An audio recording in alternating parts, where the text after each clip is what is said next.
Hello everyone, my name's Steve Baguley and I work for the NWG network as a transition education lead. Today we're here to talk to Lisa Finch, who is the team manager of the vulnerable, exploited, missing and trafficked team in Hull. And we're here to talk to them about some of the work they've done around exploitation and year 6 to 7 transition.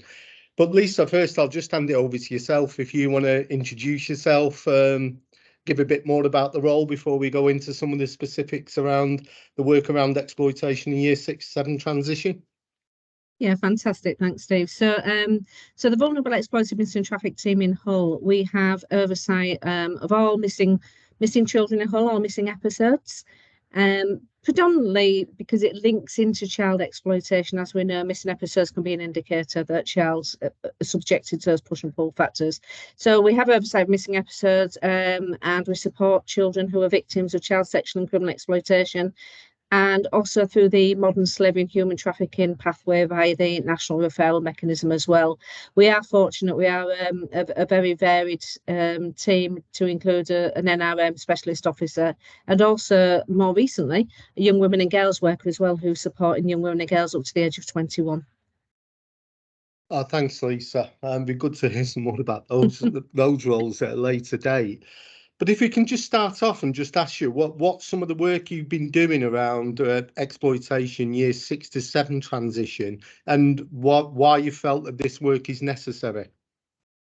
So if I kind of go backwards and look at what really prompted it, Steve. So we had, coming up for 2 years ago now, we had an upsurge in missing episodes in the age 10 to 11 bracket. And the team are very proactive in recognising thematics and not just recognising them, but addressing them directly.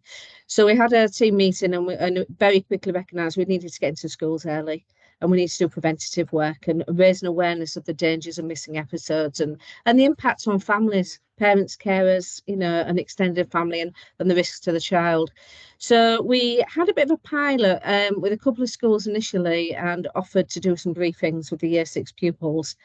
The idea was to keep it to the point of let an adult know where you're going, keep your phone charged, just really raising awareness of the impact of missing episodes. And then we married that up with the discussions with the school designated safeguarding leads to talk about why year 6 was such a target year, because these are the ones that are going up to secondary school. So therefore, and I remember from my own experience as a mum, you're giving your children a bit more independence. You're getting them, allowing them to test the boundaries a little bit because they need that independence in year 7. So we started with a few pilot schools and then very quickly expanded. So last year we covered over 41 schools, delivering to all year 6 classes. And then this year, I'm pleased to say we're hitting the 50 mark. So those that had their briefings last year, repeat bookings, and then we've got some new ones as well. And I'd say the children love it. The children love it because it's a combination of discussion, quizzes, videos, and games as well.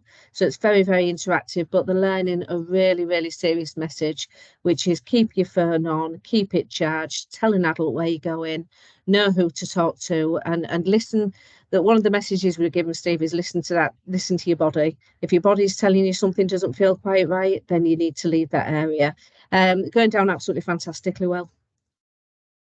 That's good to hear, Lisa. It's good to hear about the increased take-up from the primary schools. They've obviously probably listened to the others about the positive impact that it's had. And it's great to hear the interactive nature of the work and giving young people some safe space sometimes to talk about these episodes. And I can completely agree about the transition. If you look at it from like the contextual safeguarding model, like changing schools and the trusted relationships, changing peer groups, bit more independence and parents, and some cases changing communities or going into new areas. It's quite a period of change, both exciting but potential vulnerable. I'm just keen to, in the time that you've been running, what has been some of the key learning and impact you feel so far? On the missing briefings we've done with the schools? Yeah. So some of the key learning has been we've adapted it slightly. So the model we started off with, we very quickly realised in the middle of the delivery, there was quite a heavy section which talked a little bit about the grooming cycle. And then when we looked at that, it was too heavy for the delivery. It was an important message, and we had to do it in a different way. So we really altered some of the delivery and made it, put a couple more quizzes, etc. in there. We very quickly learned as well, and we do this with other areas of the work that we do, it's okay doing the briefings, but there has to be an outcome. So what we did was we introduced a feedback form for the children, and they're allowed a few minutes at the end to do this feedback form. Very simple, smiley faces, downy faces, and just a few comments about, what they did like and what they didn't like. They've gone down really well. The feedback from those has been exceptionally well. Some of them saying they wanted just to stay longer, which I think is a real compliment. Others saying that, one of the questions is about what's your key message that you've learned today, and just to see them write down that they must tell a parent or an adult where they're going, it is music to my ears, absolute music to my ears, because that way we can save and avoid future missing episodes. But one thing we have done, again, it's constant learning, is we've taken the feedback forms and we're compiling a summative report for each school so that they know what the children learn, and also they know what they need to work on in the jigsaw curriculum going into next year, so that they can actually bridge that gap and continue that learning. Well, two things there for me is obviously that voice of the children about what they've thought of it and what message you're taking from it and what they'd like to see further is so encouraging to hear and absolutely vital. But it's really also helpful to hear that work you're doing with the schools. So this is not like a bolt-on activity where you come in and just do some vitally important work, but then go away again and that's it. Those summative reports and how it links into the jigsaw within the curriculum, it'll be really helpful to see one of those reports. What's been the feedback from the schools then, Lisa? Linked to that comment, what have the schools thought about it?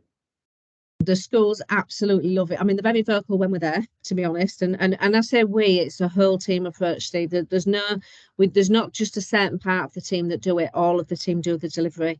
Myself included. I was at a school on Thursday. So the vocal and the verbal feedback when we're actually there is really, really positive. And then when they get the summative report, we actually get emails from designated safeguarding lead and head teachers just saying that actually it's helped them to understand how they can carry on that learning. And as you say, it's not just a bolt on, it's not just an isolated moment in time. It's something that they can continue to grow upon. No, thank you. So it's been real positive. Well, I think the positive intake is seen by the number coming back, but the numbers are increasing, as well as that feedback about the importance of that summative report from the DSL and things like this being an integral part of the curriculum rather than, like we said earlier, that bolt on. Where are parents in all this in terms of being aware of this work or picking up any of the key messages? I'm just wondering, what you said earlier about the parents letting them go a bit as they become a bit more independent, go into secondary. So I just wondered if there's any work with parents specifically, or how are parents informed and involved in this work?